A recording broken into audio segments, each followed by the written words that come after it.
नमस्ते, मैं doctor Harish Varbhe, director lifeline blood bank. किसी भी मरीज की जान रक्त की कमी के कारण न जाए, इसके लिए अपन अविरत प्रयत्न करें। आप आए, परिजनों को लाए, दोस्तों को लाए और रक्तदान करके सही मायने में मानवता की सेवा करें। आपके इस संकल्प में हम आपकी सेवा में हमेशा साथ देने के लिए तैयार हैं। धन्यवाद।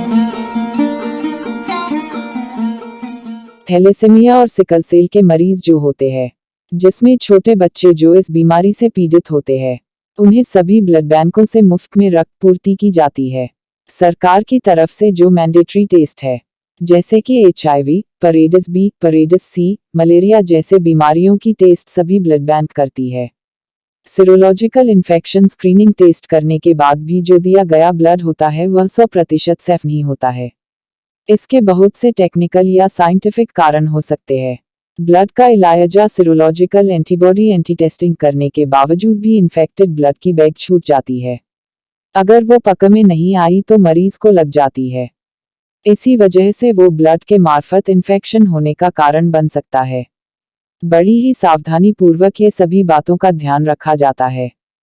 तभी ऐसे मरीजों का ध्यान रख उन्हें ब्लड चढ़ाने में बहुत सावधानियां बरतनी पड़ती है।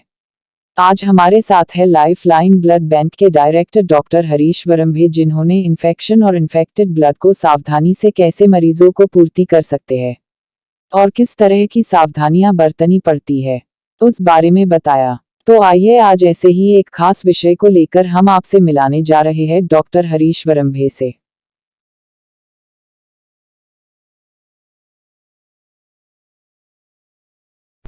दर्शकों, इस वक्त हमारे समक्ष है लाइफलाइन ब्लड बैंक के संचालक डॉक्टर हरीश वर्भे सर।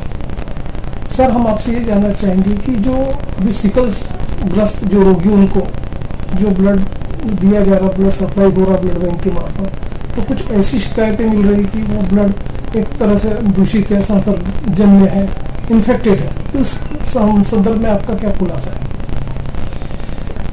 बेसिकली जितने भी ब्लड बैंक है उनकी तरफ से थैलेसीमिया बच्चे हैं या सिकल सेल बच्चे हैं, उनको रेगुलरली फ्री ब्लड अवेलेबल करके दिया जाता है। उनको टोटल फ्री ब्लड दिया जाता है। और गवर्नमेंट की तरफ से जो मैंडेटरी टेस्ट है, लाइक HIV है, एड्स वाली टेस्ट, हेपेटाइटिस B है, हेपेटाइटिस C है, मलेरिया, सिफिलिस है, ब्लड ग्रुपिंग एंटीबॉडी, ये सभी टेस्ट करना बहुत मैंडेटरी है।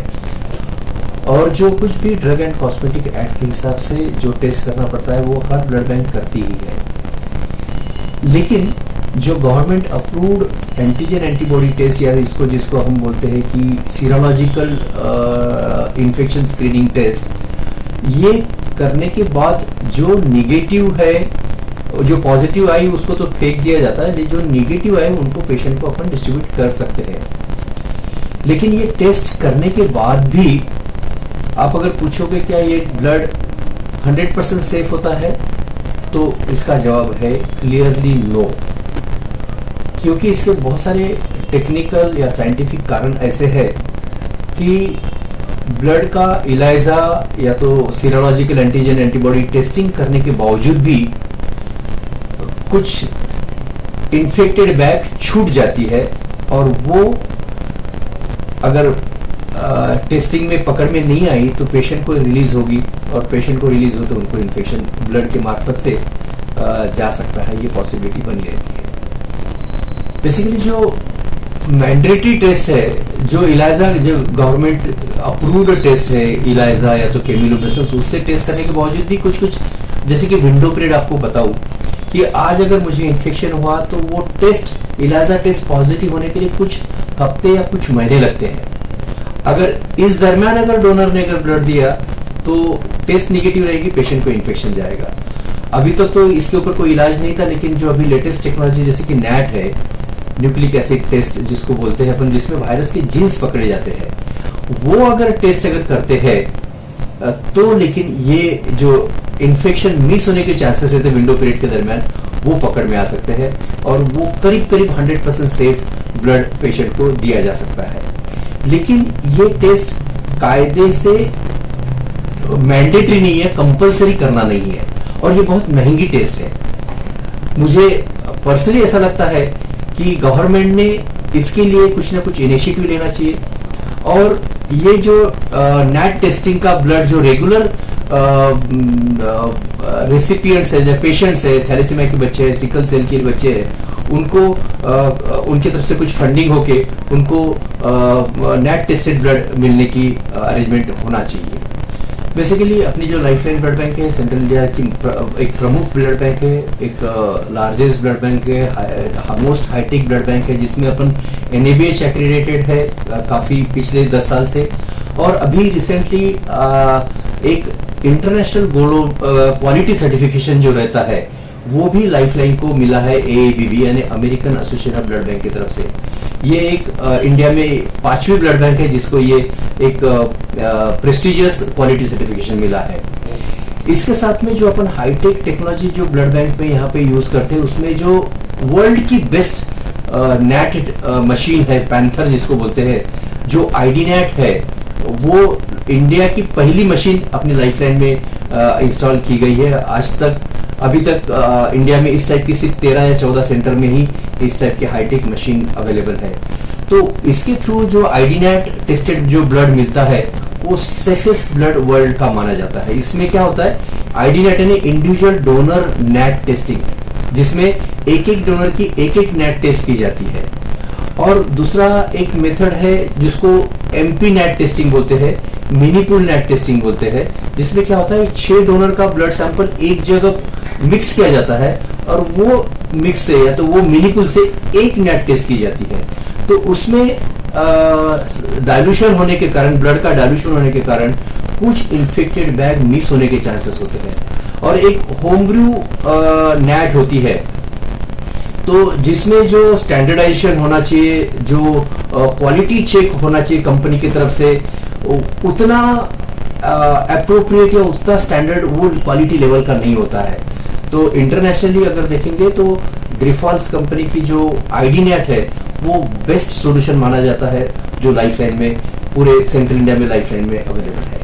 मुझे ऐसा लगता है कि ब्लड बैंक चलाना एक बहुत सामाजिक दायित्व है, और वो दायित्व बहुत ही सीरियसली हर ब्लड बैंक ने निभाना चाहिए।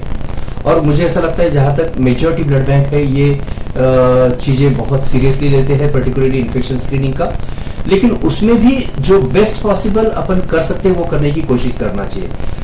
लॉ के हिसाब से उन्होंने मिनिमम स्टैंडर्ड तो अप्रूव करके रखा है कि ये इतना होना ही चाहिए, लेकिन क्या पेशेंट की जान उससे बेटर टेक्नोलॉजी एडॉप्ट करके क्या अपन बचा सकते हैं, क्या उनको और ज्यादा सेफ ब्लड दे सकते हैं, क्या सेफेस्ट पॉसिबल, क्या अवेलेबल वर्ल्ड स्टैंडर्ड क्या है, वो अगर अपन ने अडॉप्ट करते हैं, वो टेक्नोलॉजी अगर अपने ब्लड बैंक में लाते हैं, तो मुझे लगता है कि बहुत सारे लोगों की जो जान ऐसे किस्सों के कारण, इन्फेक्टेड ब्लड मिलने के कारण उनकी जिंदगी बर्बाद हो सकती है, उनको डेफिनेटली बचाया जा सकता है। और जो उसको बचाने का कार्य एक बहुत बड़ा दायित्व ब्लड बैंक की तरफ है। ये सब पॉसिबल होता है जो भी लाइफलाइन की सर्विसेज पिछले 22 साल से जो चल रही है, ये सामाजिक जो संगठनाएं हैं, जो ब्लड कैंप ऑर्गेनाइजर्स है, उनका जो सपोर्ट मिलता है हमको, उसके वजह से ये सब कुछ पॉसिबल है। मैं तो सबसे ज्यादा धन्यवाद उन लोगों को देना चाहूंगा, जो ब्लड डोनर्स को देना चाहूंगा, ब्लड कैंप ऑर्गेनाइजर्स को देना चाहूंगा, कि वो सामने आके बढ़ चढ़ के ब्लड डोनेशन कैंप्स ऑर्गेनाइज करते हैं, जिसकी वजह से अच्छा ब्लड यहाँ पे आता है। और हम ज्यादा से ज्यादा पेशेंट को, करीब करीब 135 थैलेसीमिया और सिकल सेल बच्चों को हमने अडॉप्ट किया, जो कि सेंट्रल इंडिया में सबसे ज्यादा नंबर है। इन लोगों को हम टोटल फ्री ब्लड रेगुलरली देते रहते हैं। एक थैलेसीमिया बच्चों को सालाना करीब करीब 10 से 60 यूनिट एक साल में लगते हैं।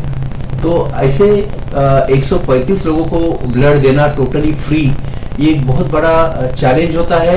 और चूंकि ये सभी सोशल ऑर्गेनाइजेशंस लाइफलाइन को बहुत ये जो दिल लगा के सपोर्ट करते हैं, उनकी तरफ से कैंप ऑर्गेनाइज करते हैं, डोनर्स भेजते हैं इमरजेंसी में, उसके वजह से ये सब पॉसिबल होता है। ये पूरा जो सर्विस मिलने का जो श्रेय है, मुझे लगता है कि मैं सभी ब्लड डोनर्स और कैंप ऑर्गेनाइज को देना चाहूंगा। ये तो सही है कि कोरोना के दरमियान ब्लड कैंप्स ऑर्गेनाइज नहीं होते थे, और लोगों में एक डर था, इसके लिए जो कैंप होने के बावजूद भी लोग बहुत कम आते थे। आज की तारीख में लेकिन वो प्री कोरोना परिस्थिति करीब करीब नॉर्मलाइज होते आ गई है। करीब करीब 80 to 90% अभी जो वॉलंटरी ब्लड डोनेशन की जो मूवमेंट है वो अभी फिर से रिस्टार्ट हो गई है। फिर भी जितनी जरूरत है हमको पेशेंट को देने की, उसमें कहीं ना कहीं गैप है। मैं ये चाहूंगा इस आपके माध्यम से कि ब्लड डोनेशन कैंप ऑर्गेनाइजर्स लोगों ने फिर से बड़ी मात्रा में रेगुलरली लेना चाहिए, और जिससे कि ब्लड बैंक को जो कुछ भी थैलेसीमिया बच्चे हैं, बाकी रुग्ण हैं, उनको रेगुलर ब्लड दे सके। और ज्यादा से ज्यादा अगर कैंप्स अगर ऑर्गेनाइज होते तो उस कैंप के थ्रू आने वाला ब्लड जो है वो सबसे बेस्ट ब्लड होता है, जितना भी जो साइंटिफिक स्टडी में ये प्रूव किया गया है। मैं यही कहना चाहूंगा कि ब्लड की जो जरूरत है वो कंटिन्यू बनी रहती है, बच्चे से लेके बूढ़े तक, और जीवन के हर स्टेज में ब्लड की जरूरत बनी रहती है। और रक्त रेडी अवेलेबल होना चाहिए जब पेशेंट को जब जरूरत होता है, वो इमरजेंसी में जरूरत होती है।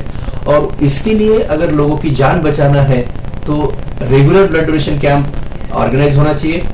और मुझे लगता है इस माध्यम से जो अपन लोगों की जो जान बचाएंगे ब्लड रक्तदान के हिसाब से के माध्यम से, एक बहुत बड़ी मानवता की सेवा, ईश्वर की सेवा इस रक्तदान के माध्यम से करने की एक पॉसिबिलिटी या तो उसकी जो अवसर मिलता है, उसको ज्यादा से ज्यादा लोगों ने उसका फायदा लेना है।